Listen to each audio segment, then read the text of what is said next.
മത്സരം ദൃശ്യം 3 ഇറങ്ങാൻ ഇനി 2 ആഴ്ച മാത്രം ബാക്കി നിൽക്കുകയാണ്. സിനിമയുടെ ബുക്കിംഗ് എല്ലാം തകൃതിയായി നടക്കുകയാണ്. എന്ത് ബുക്കിംഗ് എന്നുള്ളതല്ലേ, ബുക്കിംഗ് എന്ന് പറഞ്ഞു കഴിഞ്ഞാൽ ഫാൻ ഷോയുടെ കാര്യങ്ങൾ തന്നെയാണ് എടുത്ത് പറയുന്നത്. അതെ, ഫാൻ ഷോയുടെ അയ്യരുകളിയാണ്. ഇക്കുറി റെക്കോർഡിന് മുകളിൽ റെക്കോർഡ് ഇടുമെന്ന് ഉറപ്പിക്കുകയാണ്. ചാനലൊന്ന് സബ്സ്ക്രൈബ് ചെയ്തേക്കുക. ട്രിവാൻഡ്രം ഡിസ്ട്രിക്ട് കമ്മിറ്റിയുടെ വക ആ ഒരു കാര്യം വന്നിരിക്കുകയാണ്. റെക്കോർഡാണ് തുടക്കത്തിൽ തന്നെ വരുന്നത്. ഏകദേശം 15ഓളം തിയേറ്ററുകളിൽ ഓൾമോസ്റ്റ് ഫുള്ള് എന്നുള്ള ലെവലിലേക്കുള്ള ഫാൻ ഷോസുകളാണ് ചാർട്ട് ചെയ്യപ്പെടുന്നത്.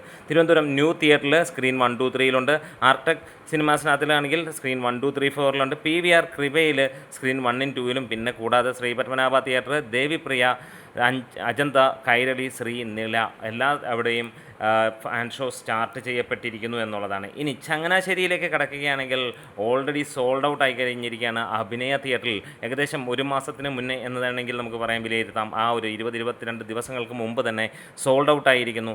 അനു തിയേറ്ററിൽ അതാ ബുക്കിംഗ് തകൃതിയായി നടക്കുന്നു. ഇതൊരു തുടക്കം മാത്രമാണ്. നമുക്കറിയാം, ഒരു പക്ഷേ ആദ്യ ദിനത്തിൽ 200 കോടി നേടുന്ന ആദ്യ മലയാള സിനിമയാകും. അത്രത്തോളം പ്രതീക്ഷയോടെ ആളുകൾ കാത്തിരിക്കുന്ന ചിത്രമാണ്. 500 കോടിയിൽ കുറഞ്ഞൊന്നും തന്നെ ആളുകൾ പ്രതീക്ഷിക്കുന്നില്ല. ദൃശ്യം ഫ്രാഞ്ചൈസിയിലെ ഏറ്റവും ഞെട്ടിപ്പിക്കുന്ന തരത്തിൽ ആളുകൾ കാത്തിരിക്കുന്ന ചിത്രം തന്നെയാണ് ദൃശ്യം 1. നമ്മളെ എല്ലാവരെയും ത്രസിപ്പിച്ചുവെങ്കിൽ ദൃശ്യം 2 OTTയിൽ വന്ന് നമ്മളെ ഞെട്ടിച്ചു. ദൃശ്യം 3യിലേക്ക് വരുമ്പോൾ എന്താണ് ജോർജ് കുട്ടിക്ക് സംഭവിക്കുന്നത് എന്നറിയാൻ നമ്മൾ ഓരോരുത്തരും ആകാംക്ഷാഭരിതരെ കാത്തിരിക്കുകയാണ്. ആദ്യ ദിനം തിയേറ്ററുകൾ ആളിക്കത്തുമെന്നുള്ളതിന് യാതൊരു സംശയമില്ല.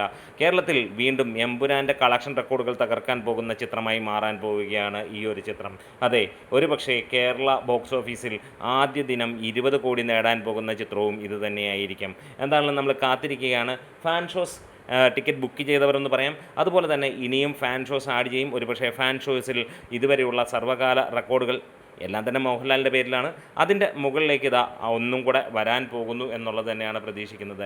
എന്തായാലും ദൃശ്യം 3ക്ക് വേണ്ടി കാത്തിരിക്കുന്നത് ആരൊക്കെയാണ്? എന്തായാലും ജോർജ് കുട്ടി ഒരിക്കലും നമ്മളെ നിരാശപ്പെടുത്തുകയില്ല. ആ 4ാം ക്ലാസ്സുകാരൻ്റെ ആ ബുദ്ധി സാമർഥ്യം തന്നെയാണ് നമ്മളെ വല്ലാതെ ഇഷ്ടപ്പെടുത്തുന്നതും. അതുകൊണ്ട് തന്നെ നമുക്കൊരു കാര്യം ഉറപ്പിക്കാം, ദൃശ്യം 3 ഇതാ ഈ ഒരു മെയിലെ 300 കോടിക്ക് മുകളിൽ 500 കോടിക്ക് അടുത്ത് നേടുന്ന ആദ്യ മലയാള ചിത്രമാകുമെന്നുള്ളതിന് സംശയങ്ങളില്ലാതെ നമുക്ക് കാണാം. അതെ, ദൃശ്യം വേറെ ഏത് ഭാഷയിൽ പോയാലും നമുക്ക് ഒരേ ഒരു ലാലേട്ടനേ ഉള്ളൂ. ആ ഒരു പ്രകടനത്തിന് മുന്നിൽ ബാക്കി ഏത് ദൃശ്യം കണ്ടാലും ഒന്നുമല്ല എന്നുള്ളതും സർവ്വമാന ജനങ്ങൾക്കും അറിയാവുന്നതാണ്. അപ്പോൾ ആരൊക്കെയാണ് ദൃശ്യം 3ക്ക് വേണ്ടി കാത്തിരിക്കുന്നത്? തീർച്ചയായും കമൻസിലൂടെ വരാം. അപ്പോൾ ടിക്കറ്റ് ബുക്ക് ചെയ്തവരാണെങ്കിൽ വരാം. എന്തായാലും 2 ആഴ്ച കഴിയുമ്പോഴത്തേക്ക് ഇവിടെ പ്രകമ്പനം സൃഷ്ടിക്കും. 21-ാം തീയതി മുതൽ നമുക്ക് തീ പാറിക്കാം എന്ന് തന്നെ കാണാം. നമ്മുടെ വീഡിയോസ് ഇഷ്ടമായാൽ സപ്പോർട്ട് ചെയ്യണം. Thank you.